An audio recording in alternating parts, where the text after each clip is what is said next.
Здравствуйте, в эфире «Настоящее время». С вами Наташа Мозговая из студии в Вашингтоне. Главное в программе сегодня.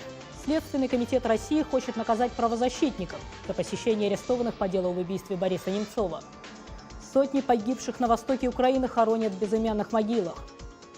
И процесс по делу Царнаева. В суде представлены новые вещественные доказательства. Начинаем, как обычно, с новостей из Праги. Сергей? Спасибо, Наташа. События дня в настоящем времени из Праги. Я Сергей Дорофеев. Здравствуйте. Новое развитие дела об убийстве Бориса Немцова. Правозащитники Общественной наблюдательной комиссии Москвы, посетившие в Лефортово арестованных по делу, дали интервью, где рассказали о возможном применении пыток к задержанным. Двух из них имеются следы телесных повреждений, как свидетельствует о том, что к ним применялись наручники, а также наносились ударные воздействия в область головы и в область ног.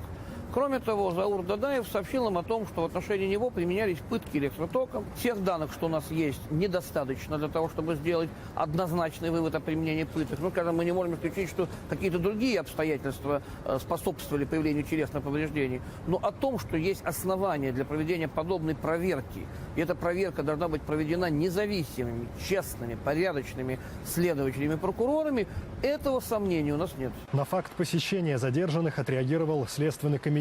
Действия правозащитников могут быть расценены как вмешательство в деятельность следователя.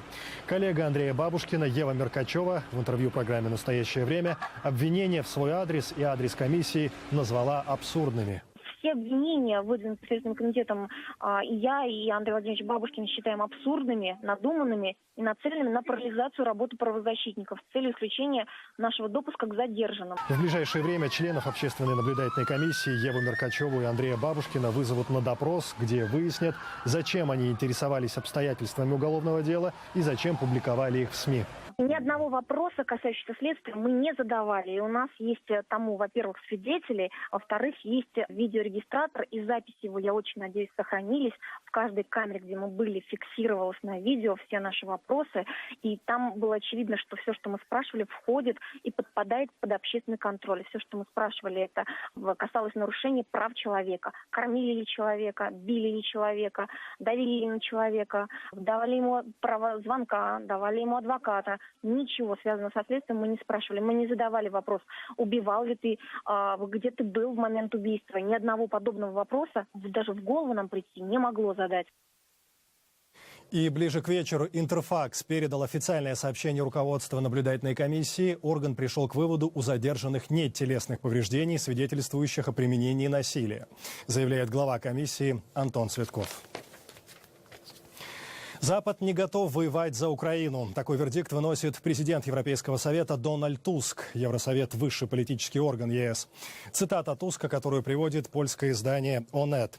«Каждый хочет избежать драматического развития событий. Сегодня никто не готов настаивать на военном характере решения».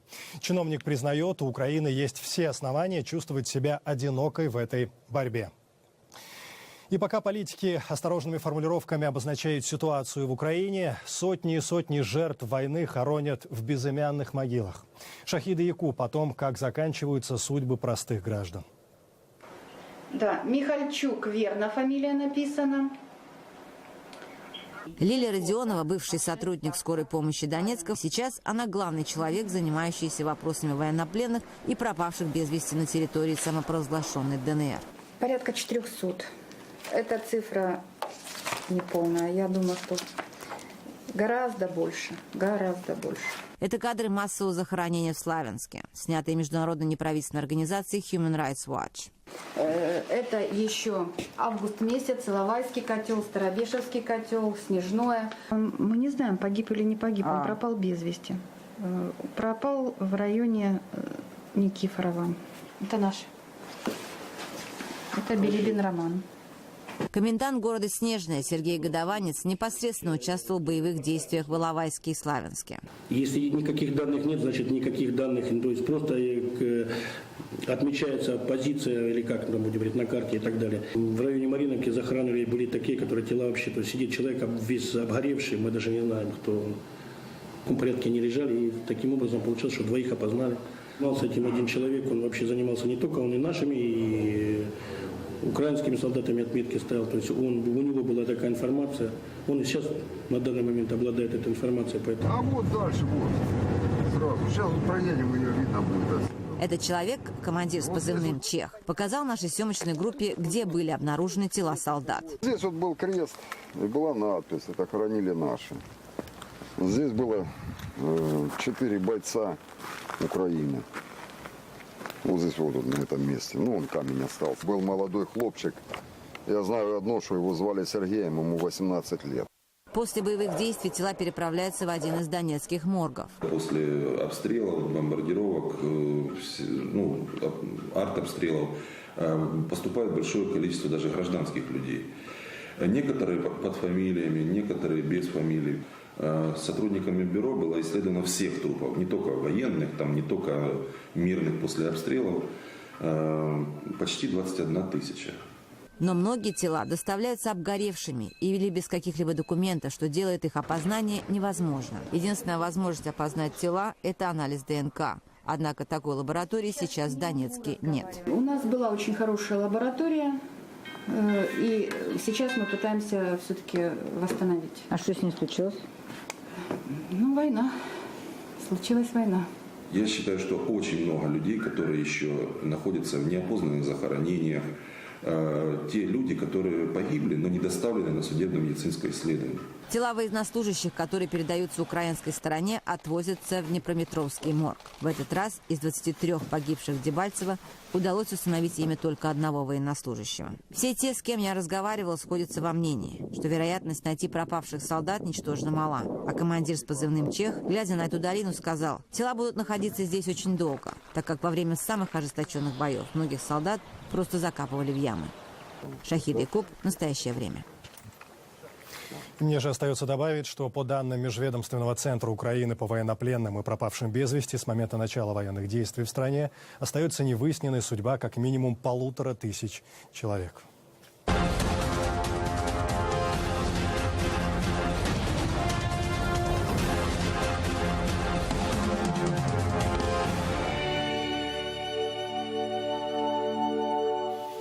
Официальные беженцы из Украины – это не форма речи. Оказывается, в России есть и такие. Им оказывают помощь, оформляют документы, дают работу и даже показывают по телевизору, как правило, в обществе мэров и губернаторов.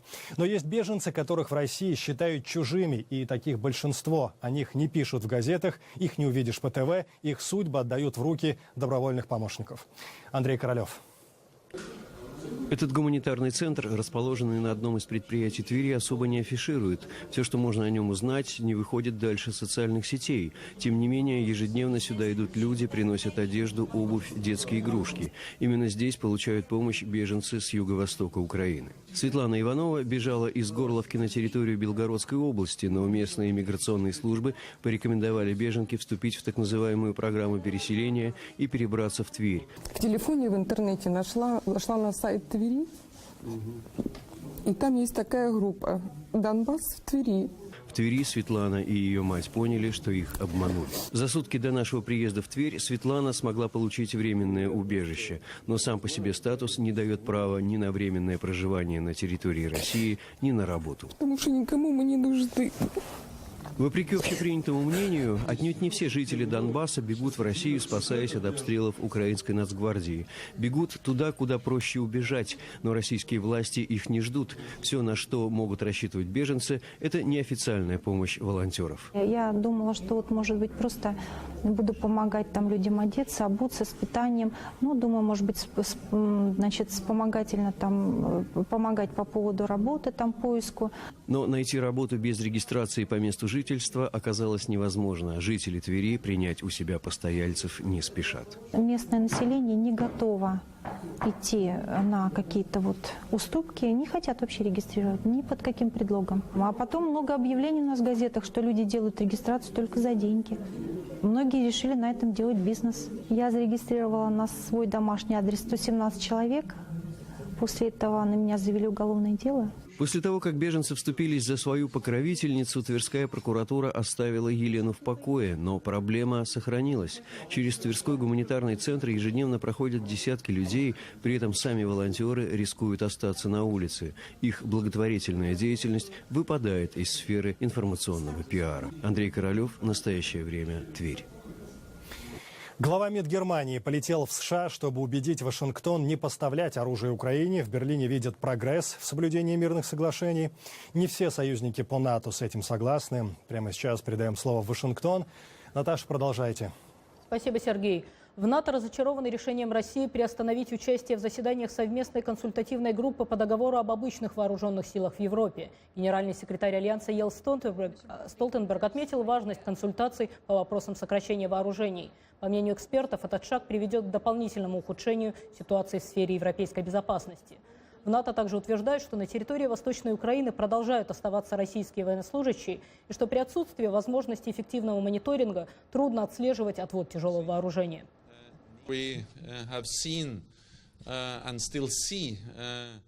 Мы видели и продолжаем видеть российское присутствие и серьезную поддержку сепаратистов в Восточной Украине. Мы наблюдаем поставки оборудования, солдат, обучения. Так что Россия все еще находится в Восточной Украине, и они оказывают существенную помощь сепаратистам. О военном присутствии России в Украине говорила и помощник госсекретаря США Виктория Нуланд на слушаниях в Сенате. Вашингтон не располагает точными цифрами российских солдат, погибших в Восточной Украине, однако разведданные свидетельствуют о как минимум 400-500 военнослужащих, заявила она.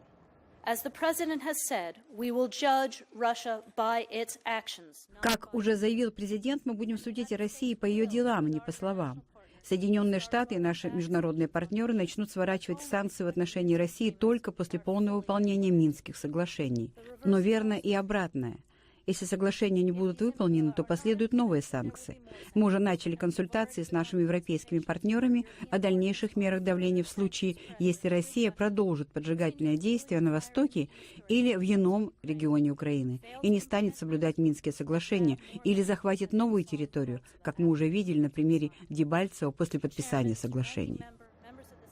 Между тем, Министерство финансов США расширило список россиян, попавших под санкции. В него вошли еще 14 человек. Среди них бывший премьер-министр Украины Николай Азаров, представитель самопровозглашенной ДНР Роман Лягин и политолог Александр Дугин. В списке также две новые организации – Российский национальный коммерческий банк и Евразийский союз молодежи. Новые санкции обсудили сегодня в телефонной беседе вице-президент США Джо Байден и президент Украины Петр Порошенко. Тема конфликта в Восточной Украине обсуждается, классифицируется, анализируется сейчас практически ежедневно. Интересное исследование представил в Вашингтоне глава фонда «Потомок», доктор наук Филипп Карбер. Он недавно вернулся из Украины, где, по его словам, воочию убедился в том, что Россия ведет против украинцев гибридную войну. Чем такая война отличается от обычной, доктор Карбер рассказал корреспонденту «Настоящего времени» Вадиму Оленичеву. Если какое-либо государство начинает против своего противника не тотальную войну, а сходные с партизанскими военные действия, без применения регулярной армии, но с использованием высоких технологий и даже оружия массового поражения, на современном языке такие действия называются гибридная война. По словам политолога Филиппа Карбера, именно такой подход к конфликту в Восточной Украине избрали власти России. Он рассказал и показал, в чем заключается особенность конфликта в Донбассе. Против украинской армии там воюют не российские войска, а сборные отряды из боевиков, местных жителей, а также наемников из России. При этом воюют они российским оружием и техникой. Параллельно на территории Украины ведется подрывная деятельность и информационная пропаганда, которые начисто отрицаются российской стороной. Все это не что иное, как признаки настоящей гибридной войны. Мы не пытаемся проводить антироссийскую политику. Мы просто считаем, что России не пристало сперва подписывать Будапештский меморандум, закрепляющий суверенитет Украины, а затем вторгаться туда и разжигать там гражданскую войну. Свидетельств участия российских властей в украинском конфликте, как пояснил Филипп Карбер, более чем достаточно. Он лично совершил уже 12 поездок в Украину и трижды был за линией фронта. Пару раз Карбер чудом избежал гибели, включая случай, когда по объекту, где он был, нанес удар неизвестный беспилотник. Причем, утверждает доктор Карбер, такой аппарат мог быть только российского производства. Серийный номер танка, обнаруженного Карбером у сепаратистов, не значился в базе данных армии Украины. То есть попасть в страну эта техника могла только из России. России. Каждый раз после прибытия в Украину очередной, якобы гуманитарной автоколонны из России, интенсивность военных операций сепаратистов резко возрастала. В этой связи Филипп Карбер обращает внимание на то, что прекращение огня в Украине в его нынешнем формате не сможет обеспечить стабильности. Обязательное перемещение военных подразделений на 50 километров по обе стороны от границы ставит украинцев в крайне невыгодное положение. В случае масштабной агрессии России вся эта буферная зона превращается, как было сказано, в широко открытое пространство для кремлевского блицкрига. Один из основных тезисов, выдвинутых доктором Карбером, сводится к следующему. Если сторона, нарушившая перемирие, не будет наказана за это новыми санкциями, никакой стабильности в Восточной Европе достичь не удастся. Вот почему доктор Карбер и его единомышленники выступают за скорейшую военную помощь Киеву со стороны Соединенных Штатов. На сегодня Украина не в состоянии остановить масштабное наступление бронетанковых частей. Получается, что Запад фактически ввел военное эмбарго против пострадавшей стороны. И чем дольше оно продлится, тем сложнее будет прекратить конфликт. Вадим Оленичев, Сергей Москалев. Настоящее время. Вашингтон. При обсуждении военных действий в Украине речь практически всегда идет о мужчинах-бойцах, которые участвуют в антитеррористической операции. А вот члены украинской делегации, приехавшие в Нью-Йорк, хотели показать конфликт в Украине через иную призму. Глазами женщин, которые либо сами воюют в рядах украинской армии, либо пострадали в результате конфликта. Фотовыставка на эту тему открылась в постоянном представительстве Украины при ООН. Наш корреспондент Виктория Купчинецкая с нами на связи из Нью-Йорка. Вика, насколько я понимаю, выставка была приурочена к 8 марта. Наташа, выставка называется «Конфликт на Донбассе глазами женщин». И да, действительно, в эти дни здесь, в Нью-Йорке, в Организации Объединенных Наций проходит очень много мероприятий, посвященных Международному женскому дню, гендерному равенству, продвижению женщин в обществе. Но не только. Украинская делегация также хотела показать, что вот этот конфликт, эта война на востоке Украины затрагивает все слои украинского общества. Несколько десятков работ лучших украинских фотографов стали экспонатами выставки в постоянном представительстве Украины при ООН в Манхэттене. «Конфликт на Донбассе глазами женщин» – это про женщин-бойцов и героев, женщин-невест, женщин-граждан и активистов, про женщин, которых война лишила всего. На каждой этой фотографии очень светлые лица, очень чистые, патриотичные, умные. Это украинские женщины. Безусловно, символом, вы знаете, такой украинской стойкости является Надя Савченко. Мы казачки, и никогда никакой русский град не сломает этот характер. Ирина Геращенко бывает в зоне конфликта, по ее словам, каждую неделю. Как известно, ООН критиковала украинские власти за ограничения на передвижение мирного населения через линию соприкосновения. Международная организация осуждает также прекращение Украиной выплат социальных пособий жителям Донбасса и препятствование перемещению гуманитарных грузов. «Голос Америки» попросил Ирину Геращенко прокомментировать. На тех территориях, которые контролирует украинская власть, полностью выплачиваются зарплаты и пенсии день в день. Работают школы, работают детские садики. На территории, которая не контролирует украинская власть, как она может нести ответственность за какого-то ФСБшника Гиркина или такого же ФСБшника какого-то там, я не знаю их фамилий. Это люди с русским гражданством, с ФСБшными погонами. Как мы можем контролировать ситуацию там? Приходит украинский контроль, стоит украинский флаг, начинается порядок и законность. «Голос Америки» спросил у заместителя министра иностранных дел Украины Сергея Кислицы, как с точки зрения администрации выполняются минские договоренности и идет ли мирный процесс. К сожалению, по-моему, еще слишком рано говорить, что этот процесс укоренился. И я бы просил бы и коллег своих не делать поспешных комментариев. Конечно же, всем бы хотелось, чтобы мир настал как можно быстрее. Но конфликт, который привнесен в Украину, он не может быть в единочасье разрешен. И огромное значение будет иметь возможность для миссии ОБСЕ проводить верификацию и мониторинг этого процесса. Ирина Луценко – депутат Верховной Рады Украины, супруга Юрия Луценко, лидера фракции Петра Порошенко в Верховной Раде. Она тоже бывает в зоне конфликта каждый месяц. Вы знаете, это невозможно смотреть без слез, когда женщина летом в тапочках с ребенком на руках, без документов. Открывается дверь буса, она падает на колени и целует эту землю, где не стреляют, где не убивают, где не насилуют. Земля, где есть солнце, где не надо жить в подвале и прятаться от бомбардировки. Представители украинской делегации также рассказали, что следы войны будут заметны в обществе и после того, как она закончится.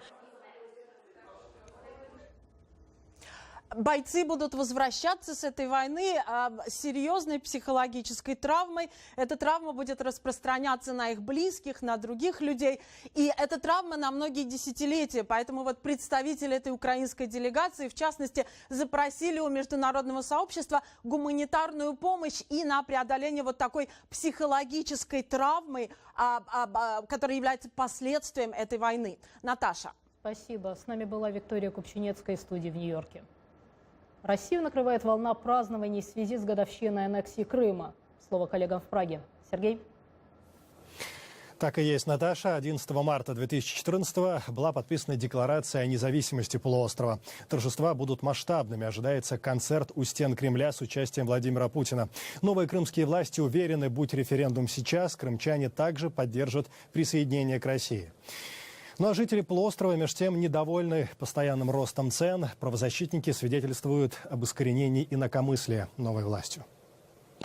С момента подписания указа о присоединении Крыма к России прошел год. Западные страны крымский референдум, проходивший под контролем вооруженных формирований и без согласия Киева, законным не признают. Против республики были введены санкции, которые препятствуют развитию бизнеса и туризма. Санкции распространяются и на главу республики Сергея Аксенова. В Украине его обвиняют в незаконном захвате власти. Однако сам Аксенов уверен, решение отделиться было правильным. Свыше 90% и на сегодняшний день поддерживают то, что было сделано в марте прошлого года.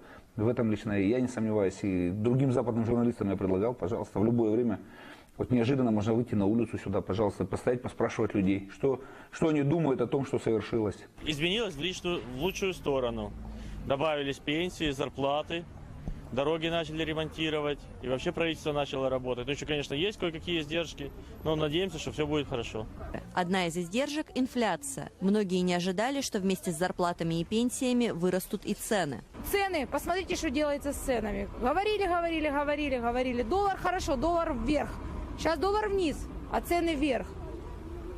Ну, это просто немыслимо. Никакого нет порядка ни в чем. Пока Крым был в составе Украины, люди митинговали, если политика властей их не устраивала. Теперь законодательство в этой сфере ужесточилось, как и в России. По словам правозащитников, сейчас организовать акцию протеста на полуострове стало гораздо сложнее. Можно говорить о том, что процесс сворачивания свободы слова, он имеет место на сегодняшний день в Крыму.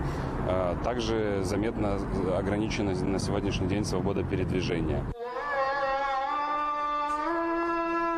Правозащитники, занимающиеся проблемами крымских татар, отмечают рост похищений и говорят о преследовании инакомыслящих. Итого 7 людей, которые пропали, похищены, 7 человек. Из них один найден мертвым, замученным, все остальные, а о судьбе 6 пока ничего не известно. Крымские власти, по словам Джипарова, сотрудничают с правозащитниками и расследуют исчезновения. Недовольны многие и ситуацией со свободой слова. Независимый крымско-татарский телеканал АТР говорит о серьезном давлении со стороны новых властей. Мы сейчас подвергаемся достаточно серьезному давлению. Вы, наверное, знаете, у нас недавно был тут такая силовая акция устрашения под видом обыска с автоматчиками.